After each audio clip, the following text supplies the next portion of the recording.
Pacer Jasprit Bumrah మరో ఘనత సాధించాడు. టెస్ట్ క్రికెట్లో అత్యంత వేగంగా 200 వికెట్లు పడగొట్టిన ఇండియన్ పేసర్గా రికార్డులకెక్కాడు. ఆస్ట్రేలియాతో మెల్బోర్న్లో జరుగుతున్న బాక్సింగ్ డే టెస్ట్లో 4వ రోజు ఆటలో ఈ రికార్డును తన పేరున రాసుకున్నాడు. గతంలో ఈ రికార్డు దిగ్గజ క్రికెటర్ కపిల్ దేవ్ పేరిట ఉండేది. 50 టెస్ట్ మ్యాచ్ల్లో కపిల్ ఈ రికార్డు సాధించాడు. 1983లో ఫోర్ట్ ఆఫ్ స్పెయిన్లో వెస్టిండీస్తో జరిగిన మ్యాచ్లో కపిల్ 200 వికెట్లు పడగొట్టాడు.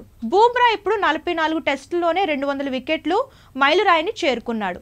ఫలితంగా అత్యంత వేగంగా ఈ ఘనత సాధించిన ఇండియన్ పేసర్గా రవీంద్ర జడేజాతో కలిసి రికార్డును పంచుకున్నాడు. ఇక ఈ జాబితాలో రవిచంద్రన్ అశ్విన్ అందరికంటే ముందున్నాడు. బ్రిస్బేన్ టెస్ట్ తర్వాత అంతర్జాతీయ క్రికెట్కు రిటైర్మెంట్ ప్రకటించిన అశ్విన్ 37 టెస్టుల్లోనే 200 వికెట్లు పడగొట్టాడు. 2016లో కాన్పూర్లో న్యూజిలాండ్తో జరిగిన మ్యాచ్లో అశ్విన్ ఈ ఘనత సాధించాడు. ఇక ఆస్ట్రేలియాతో మెల్బోర్న్లో జరుగుతున్న టెస్ట్లో ట్రావిస్ హెడర్ను అవుట్ చేయడం ద్వారా బూమ్రా 200 వికెట్లు మైలురాయిని చేరుకున్నాడు. కాగా ఓవరాల్గా ఈ రికార్డు పాకిస్తాన్ స్పిన్నర్ యాషిర్ షా పేరున ఉంది. యాషిర్ 33 టెస్టుల్లో 200 వికెట్లు సాధించాడు. ఆస్ట్రేలియా పేసర్ డెన్నిస్ లిల్లీ 38 టెస్టుల్లో రికార్డును అందుకున్నారు.